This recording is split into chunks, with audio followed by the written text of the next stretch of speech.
Olá, queridos amigos, olá, parceiros. Meu nome é Davinci Leonardo, tá? Sou enfermeiro especialista em emergência geral. Estamos dando continuidade àquela aula que nós havíamos falado na descrição anterior do vídeo aqui embaixo sobre as emergências cardiovasculares. A primeira aula sobre AVC, parte 1, tá bom? Esse é um projeto Enfermagem de Elite que visa buscar conhecimento, ciência e aprendizado para que o nosso grupo, a categoria de enfermagem, seja elevada e exaltada, tá bom? Vamos dar continuidade àquela aula anterior sobre o acidente vascular cerebral, tá certo? Hoje nós iremos falar sobre o AVC hemorrágico, tá bom? Então, obviamente que algumas condutas vão ser diferentes daquelas do AVC isquêmico, tá bom? Mas eu preciso que você entenda o seguinte: 85% dos casos de AVC são AVC isquêmico, tá bom? Então, na dúvida clínica, quando não se tem ainda uma tomografia, ou seja, um diagnóstico fechado de qual hemorragia estamos falando, ou perdão, de qual AVC estamos falando, então nós devemos conduzir o caso como sendo um AVC isquêmico, ok? Bem, os AVCs hemorrágicos podem ser divididos em dois grandes grupos, praticamente. A hemorragia intraparenquimatosa, normalmente decorrente da ruptura de vasos secundário a um pico hipertensivo, e a hemorragia subaracnoidea, né, que fica entre o espaço subaracnoide, entre a membrana aracnoide e a pia mater. Tá? A principal causa também de TCE. A hemorragia subaracnoidea não traumática, como no nosso caso, que é o AVC, ela é secundária à ruptura de aneurismas ou malformações arteriovenosas. Observamos aqui nessa imagem que eu havia falado no primeiro vídeo, desse corte aqui, que nós possamos observar a membrana aracnoide, a pia mater, e justamente esse sangramento subaracnoidea vai acontecer nesse espaço entre a membrana aracnoide, tá certo, e a pia mater. Aqui também temos um desenho, vou ampliar aqui, para que vocês possam observar aqui esse aneurisma. Nada mais é do que um saco, né? É uma formação anômala do vaso sanguíneo, tá certo? Justamente ele fica entre o espaço entre a pia mater e a membrana aracnoide, tá bom? Aqui está um corte sagital, tá certo? Apenas mais um desenho demonstrando a hemorragia subaracnoide, como ela se comporta dentro do nosso cérebro, tá certo? E aqui a intraparenquimatosa ou intracerebral. Bem, aqui é uma tomografia mostrando um acidente vascular hemorrágico intraparenquimatosa, ou seja, dentro do cérebro, tá certo? Aqui também nessa outra imagem você observa uma deposição de líquido. Eu quero que você observe também nessa imagem aqui a ausência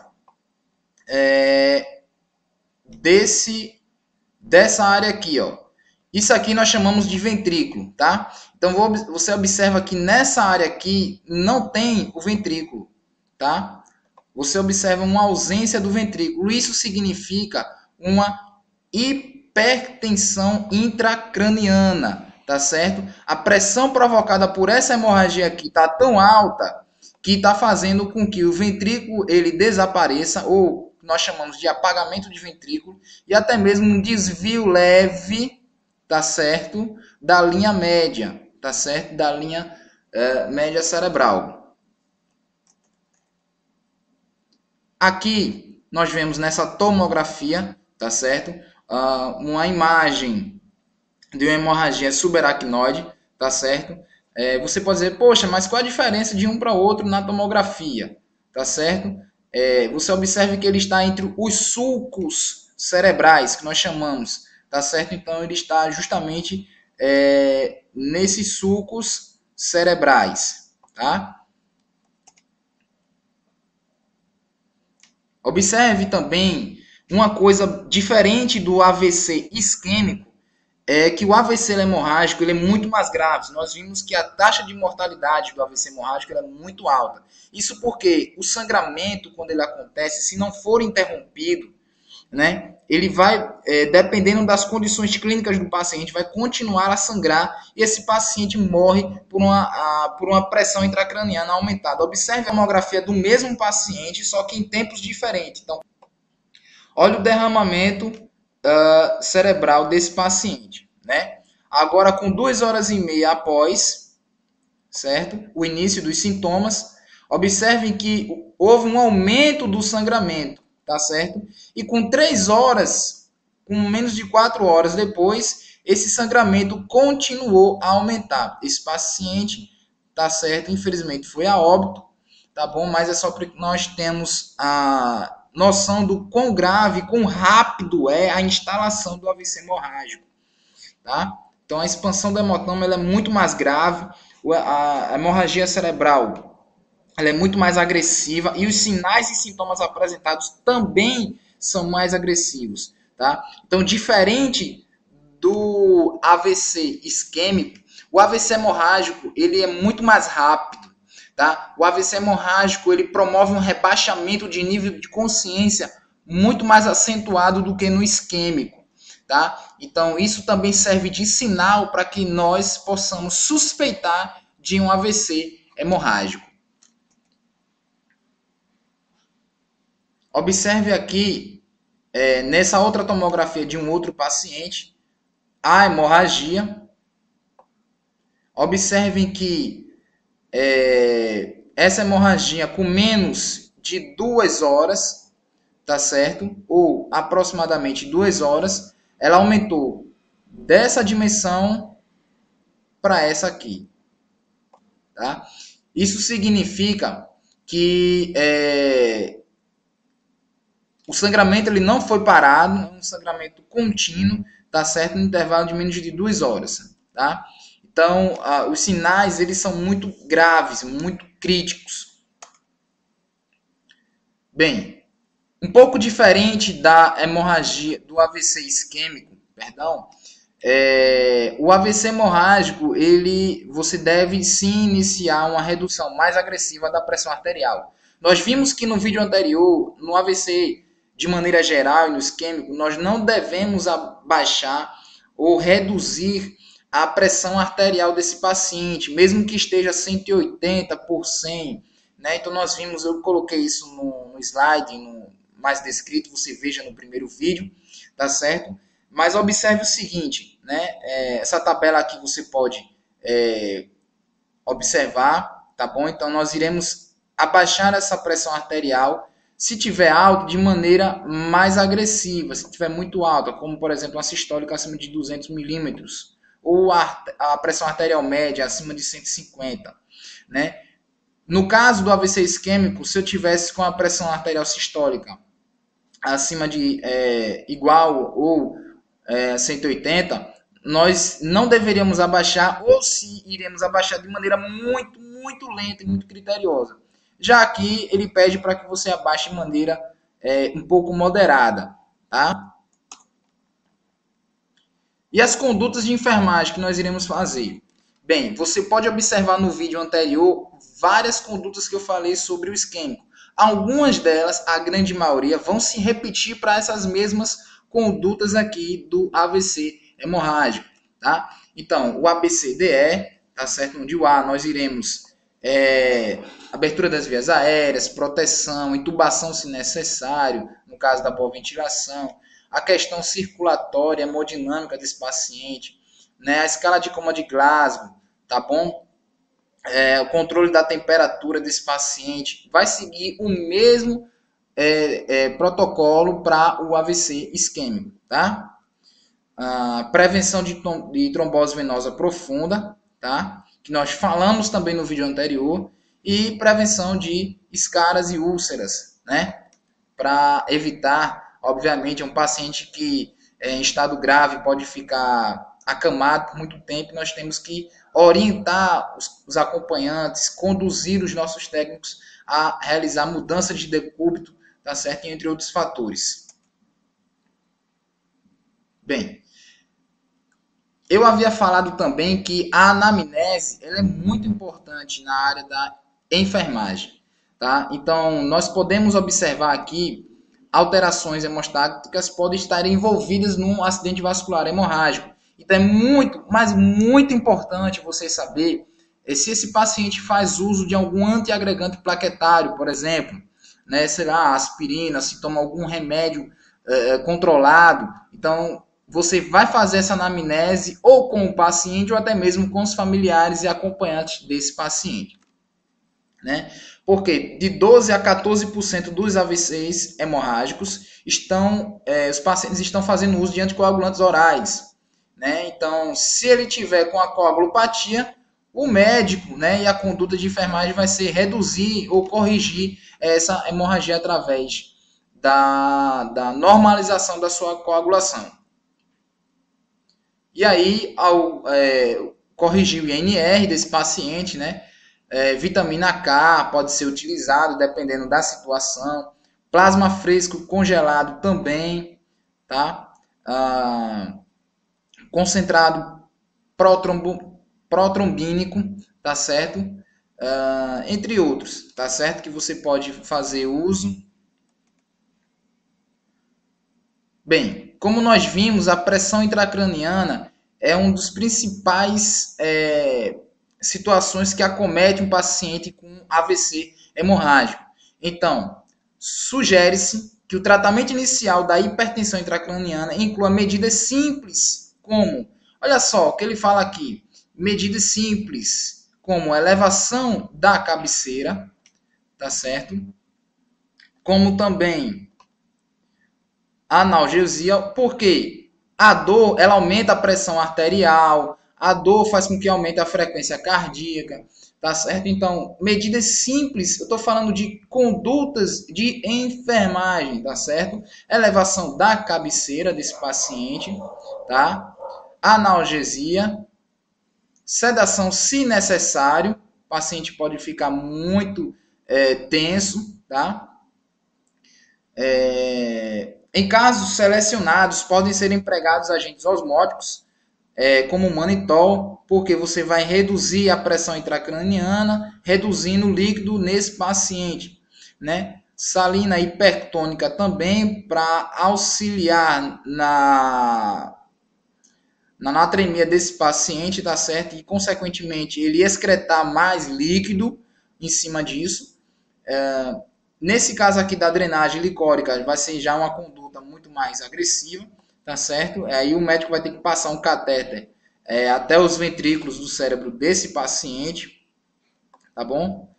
Bloqueio neuromuscular e também uma outra conduta que era muito utilizada antigamente, que era a hiperventilação. Lembrando que você só pode fazer essa conduta aqui de hiperventilar quando você tem a certeza de uma pressão intracraniana aumentada. E mesmo assim, quando você não tem outros recursos para fazer, como nós já falamos aqui acima, então você vai fazer uso da hiperventilação. Lembra que eu falei que no vídeo passado o excesso de oxigênio provoca vasoconstricção a nível cerebral? Pois então, a hiperventilação, ou seja, você ventilar, ambusar esse paciente várias vezes, vai provocar uma vasoconstricção a nível cerebral. No caso do acidente vascular hemorrágico, isso pode ser benéfico se ele estiver apresentando uma pressão intracraniana aumentada. Por quê? Porque você vai reduzir o fluxo sanguíneo naquela área, justamente aquela área que está sangrando vai reduzir, então, por conta da vasoconstricção a nível cerebral. Tá? Então, a pressão de perfusão cerebral deve ser mantida entre 50 e 70 milímetros de mercúrio. Eu estou falando de um paciente que, obviamente, que está com uma derivação, tá certo? Ventricular, e aí a gente pode medir. Essa aqui é a tríade de Cushing, tá certo? Que é provocada pela hipertensão, bradicardia e alteração da frequência respiratória. O que eu quero ressaltar para vocês é que nem sempre essa tríade ela vai acontecer. Às vezes o paciente pode estar com a pressão intracraniana aumentada e apresentar apenas uma hipertensão, ou até mesmo uma hipertensão e uma bradicardia, ou uma bradicardia e uma alteração da frequência respiratória e vice-versa. Nem sempre a presença da PIC, da pressão intracraniana aumentada, vai apresentar também a presença dessa tríade. Às vezes eu posso ter apenas 2 ou 1 componente dessa tríade, tá? De qualquer forma, a conduta de enfermagem ela tem que ser executada, tá? Alguns exames complementares que o colega médico tem que solicitar: hemograma, glicose, ureia, creatinina, ionograma, exames de coagulação, eletrocardiograma, raio-x, entre outros. E aqui eu quero falar apenas um pouco acerca da Rede Nacional de Atenção ao AVC, né? Que o Ministério da Saúde ele iniciou a partir de 2009. Qual é o objetivo dessa rede, né? É implementar um programa de atendimento ao paciente com AVC, visando contemplar todos os níveis de atenção, ou seja, primário, secundário e terciário, tá? Queridos, a partir de 2009, devido ao alto número de ocorrências por AVC, é uma das maiores causas de morte e mortalidade, né? Provocados por doenças cardiovasculares, que é o AVC. Então, o Ministério da Saúde implementou essa rede, tá certo? Que já existe em muitos outros países, tá certo? E essa rede visa fazer o quê? Visa triar, guiar esses pacientes, tá certo? Para os hospitais de referência e outros hospitais que não são de referência, mas que podem fazer o uso do trombolítico, no caso do AVC isquêmico, tá? Essa escala que eu coloquei aqui para vocês, apesar de estar um pouco pequena aqui, mas vocês podem acompanhar essa escala no Google, tá certo? Em outros sites também, a famosa escala do NIH, tá? Ou escala do NIH, tá certo? Essa escala, ela é única e exclusivamente criada para o AVC, tá? Diferente da escala de Coma de Glasgow, essa escala me dá com precisão o grau de déficit relacionado ao AVC que esse paciente está apresentando, tá?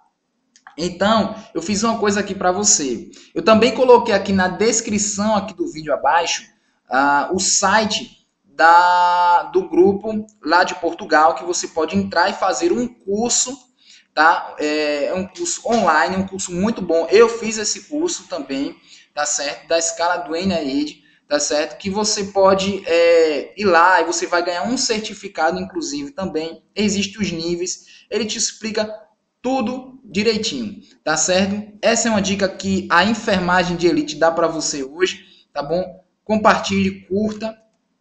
Tá aqui o site, tá certo? Mas eu coloquei na descrição para que você possa clicar no link para facilitar a sua vida. Uso de antiagregantes plaquetários, no caso do AVC isquêmico, pode ser utilizado na fase aguda do AVC, tá certo? Ou seja, nas primeiras 24 horas do evento. Só lembrando, quando é que o paciente usa, ele entra naquele protocolo AVC, é quando ele tem o início dos sintomas menor do que 4 horas até 4 horas e meia, dependendo da instituição, tá? Então, pacientes com alergia à aspirina também pode ser utilizado o clopidogrel, mas não tem tanta comprovação, tá? Bem, esse é o fim desse segundo vídeo, tá certo? Devemos lembrar que todo déficit neurológico agudo deve ser considerado AVC isquêmico, até que prove o contrário. É considerado uma urgência médica tanto quanto um infarto agudo do miocárdio. Os sistemas públicos devem estar preparados. Isso, infelizmente, nem sempre acontece. Nós vemos muitas condutas erradas e é para isso que nós criamos esse canal, tá? Suporte clínico, ele é essencial, tá bom? Nós vimos quais são esses suportes, quais são as condutas de enfermagem. Sempre pensar na trombólise com RTPA, né? E o AVC hemorrágico, ele pode ser sugerido quando um déficit neurológico agudo associado com cefaleia muito intensa, muito importante. É aquele paciente que sentiu uma dor muito forte e de repente ele caiu, né? Apresentou convulsão por conta da pressão intracraniana aumentada, tá certo? O rebaixamento de nível de consciência também é um fator sugestivo do acidente vascular hemorrágico. Aqui são as referências, tá certo? Que nós usamos. Mais uma vez eu queria agradecer a compreensão e o carinho de todos, tá? Fiquem com Deus, contem comigo, eu sou seu amigo e seu irmão, tá certo? Como profissional de enfermagem, deixe aqui seu comentário, deixe sua sugestão, coloque até mesmo meus amigos, meus colegas, que acreditarem que eu faltei algo a dizer aqui, apesar do vídeo ser muito curto, tá bom? Alguma informação complementar. Agradeço o carinho e a atenção de todos. Um forte abraço e até mais.